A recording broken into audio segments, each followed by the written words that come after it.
பொற்பனைக்கோட்டையில் நடைபெற்று வரும் அகழாய்வில் உடைந்த நிலையில் தங்கத்தின் சிறு பகுதியும் எலும்புமுனை கருவியும் கண்டெடுக்கப்பட்டன.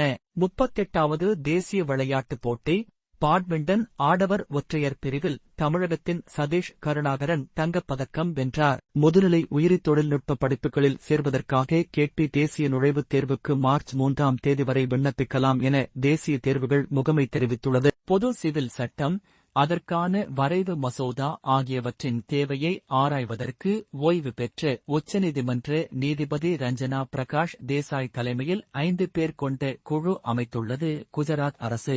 பால் மற்றும் இறைச்சியை முறையாக கொதிக்க வைத்து சமைக்காவிடில் அதிலிருந்து கில்லன் பாரே சிண்ட்ரோம் என்ற நோயை பரப்பும் பாக்டீரியா உருவாகலாம் என மருத்துவர்கள் தெரிவித்துள்ளனர். அலுவலக கணினி டேப்லெட்டுகளில் செயற்கை நுண்ணறிவு செயலிகளை பயன்படுத்தக்கூடாது என்று மத்திய நிதித்துறை அமைச்சகம் உத்தரவிட்டுள்ளது. ஐநா மனித உரிமைகள் கவுன்சில் இருந்து அமெரிக்கா விலகிக் கொள்வதற்கான உத்தரவை அமெரிக்க அதிபர் பிறப்பித்துள்ளார். மேலும் இதுபோன்ற செய்திகளுக்கு எங்களின் இன்ஸ்டாகிராம் பக்கத்தை பின்தொடரவும். நன்றி.